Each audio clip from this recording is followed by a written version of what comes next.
Conservative agitators were planning on something known as Free Speech Week at Berkeley. Now, the whole point of this was, of course, to get a little bit of attention and to rile students up who are not in favor of their brand of conservatism. And so Milo Yiannopoulos, who got fired from Breitbart because of his comments in favor of pedophilia, was basically the person behind this, organizing it. And the student organization that wanted to host these conservative speakers did not meet the deadlines necessary to provide security and the infrastructure necessary to host the event. So as a result, they ended up canceling the event because they couldn't have it indoors. They could only host it outdoors. Now, the event was canceled after Free Speech Week's organizers couldn't meet Berkeley's deadlines for renting indoor venues on campus. So Yiannopoulos has said that the university tried to sabotage Free Speech Week plans by making it difficult for organizers to make logistical arrangements. Now, Milo decided to still show up at Berkeley and do a brief speech outside on the campus, and it didn't go well. There was only a handful of people, and there were more counter-protesters, although the counter-protesters were incredibly peaceful. There were no issues here. One person did get arrested for having a weapon, but there were no physical issues or altercations or anything like that. Now, Dan from the internet, Dan Evans, who is someone who works here at TYT, interns here every once in a while, shared a video because he is a student at Berkeley and he decided to film everything to ensure that the story didn't get twisted in the media. Well, there was one student wearing a MAGA hat who was apparently trying to anger the counter-protesters. He was yelling at them, attacking them, not physically, thankfully. And when Dan went up to him to ask him some questions, this is what happened. Do you believe anything you talk about? What? Do you believe anything you talk about? Yeah, I do. Really? Yes. Then why are you provoking people? Tell them what you actually believe. Talk about your stances. No, you're just saying, there's mocking.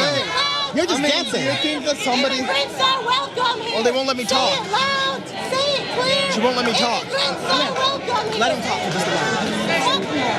Well, then I'm trying to have a debate. If they won't Okay, let then talk to me then. Okay, well, I mean, like first of all, like I think if you come here legally, wait, you're young Turks? Fuck that. Oh, really? You want to talk to me because you don't like my organization? You want to talk to me? Coward! Coward! Coward! Coward! Coward! Coward! Coward! Coward! Coward! Coward! There's so much to love about that video. First off, you are there for Free Speech Week. You're getting an opportunity to speak your mind. Why aren't you speaking your mind? What's the problem? No, that was so wonderfully ironic. She won't let me speak. All right, go ahead and speak. Okay, great. Oh, you're with the Young Turks. Ah! Anyway, hey, listen, I don't know if you know this, a lot more people just saw you than the 3 people you were trying to talk to at that rally. Yeah. And so you would have had an opportunity right there to speak your mind and tell us all your brilliant right-wing ideas. And instead you ran and ran and ran. Right, and Dan even asked one of the counter-protesters to stop chanting so we could hear him out, so we can actually hear his argument.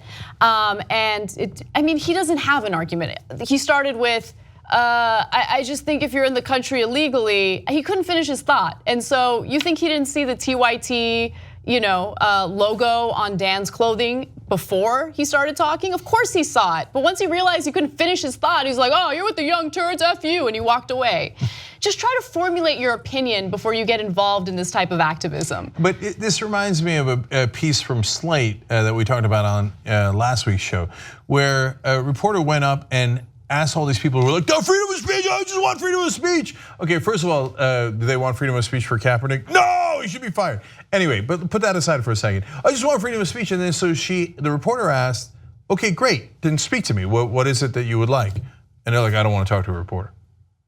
You know why? It's not that you're worried about freedom of speech. You know that your opinions are unpopular. You know that you're gonna say things that are gonna get you in trouble. Why are they gonna get you in trouble? Because there's thought police? No, because you're gonna say loathsome things and people are gonna go, wow, you really believe that? That's a pretty terrible thing to say about other people.